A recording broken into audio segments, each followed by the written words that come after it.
Hey everybody, welcome back to that Kilted Guy videos, and here today what we're going to do is show you how to tape an inside angle on drywall like you see in the picture here, and we're going to do that right after this.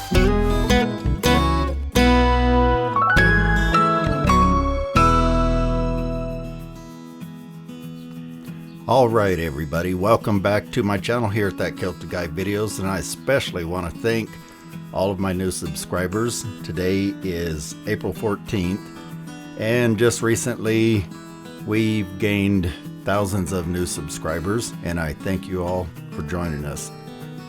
It's my goal here at that Kilted Guy videos to help you guys do your own home improvement projects, to learn how to save money, take pride in your workmanship, and I'm going to teach you how to do it right. That's why that's our slogan. Now today's video is a little bit different. I had to record this on my iPhone, and the room was very hard, concrete floors and such, so the sound wasn't up to my standards, so I decided to overdub it here. So what I'm going to do is just talk about what you're seeing in the pictures and videos and such, and we'll go from there.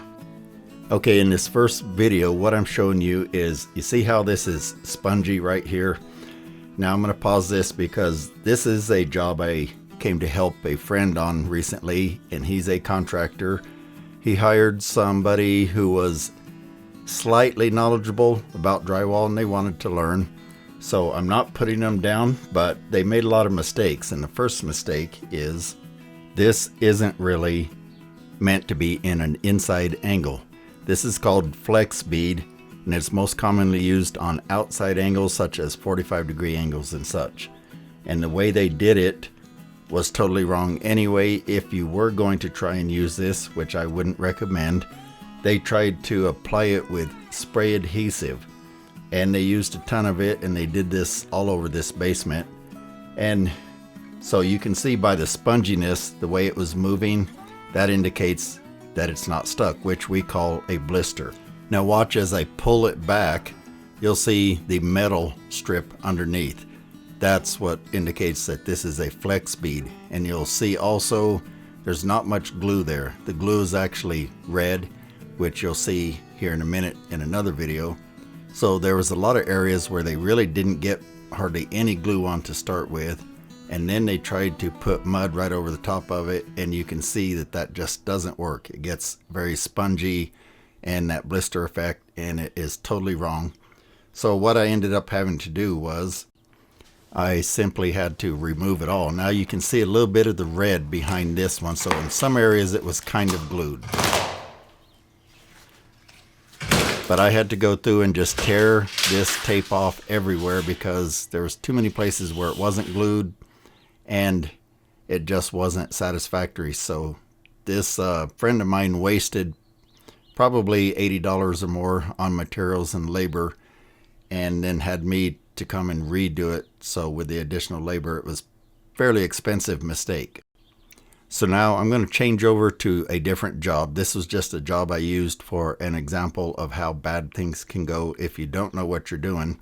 And on this next video, I'm going to narrate while I do it. So it's going to be a little bit echoey, but it's not as bad from this view that I took here.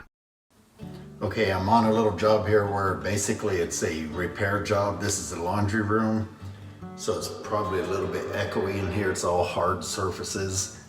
We replaced the sheetrock on the ceiling, but the walls are staying, and we've got some repairs down below. But what I'm going to show you here is how I tape the angles. We are doing mesh tape here, as you can see. That's on the flats, and that's okay. But on the angles, paper tape is the best. You can use the fiber fuse, but I think it cuts too easy. When you run your knife in the angle, it tends to want to cut, so it's iffy on that unless you use the double-sided blade for the angles. I just use my 6-inch knife, so I'll show you how I do that.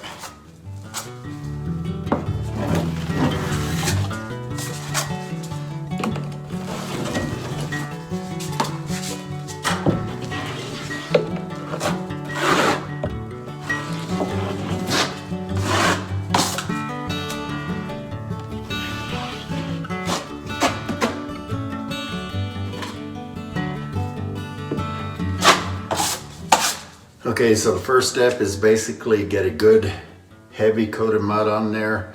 For you guys, especially if you're going to use paper tape, use extra mud. That's your biggest mistake, is not using enough. And I'm using hot mud today. You can do it with all-purpose mud, it's just fine. But I'm in a hurry, trying to get the job done quicker because it's small. So then we place the creased paper tape up here. Now I'll show you what that was. All it is your regular paper tape, and down the center, if you can see that line, that's a pre-crease. So all you gotta do is just start the crease like that, and then fold it, and it forms a nice crease for you. So we did that on that piece. I like to push it into the corner so it's all the way in there and squared up, and then we just wipe it down.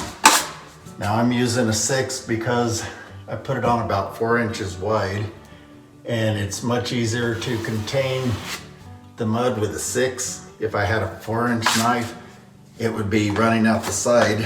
I'll give you a little example here. If I did it like that and tried to wipe it down, even if I feathered it, it might still get out the side. So it's just easier.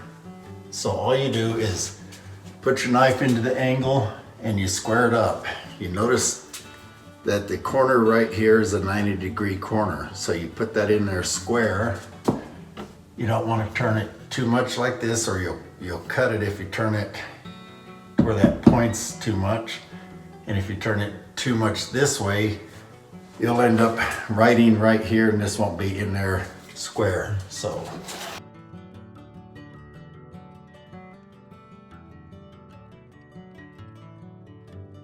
I like to start about here. Now you'll probably notice, if you've watched my other videos, that I didn't feather the edge before I wiped it down. And that's because I'm not worried about a minor edge at this point, because I'm going to come back and coat it later. You always have to put a coat of mud over your taped joints. Now here, you want to make sure that you clean up the corners and square them up as best you can, so that you don't have little rounded inside corners. And that's basically it. Then on these smaller jobs, to speed things up, I'm going to go ahead and coat one side. So now we just get a load of mud, and you notice I kind of load mine heavy towards the side I'm coating. Okay, you're about to see me have to fix a wrinkle in the tape on the other side right there. You just press on it, wipe it down again, and it's good.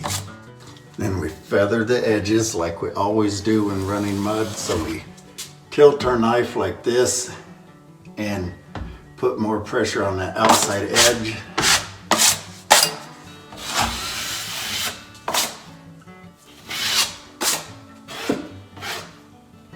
Then again, we just square it up, and we put a little bit more pressure out here is what I do. But you lay your knife down, put firm pressure.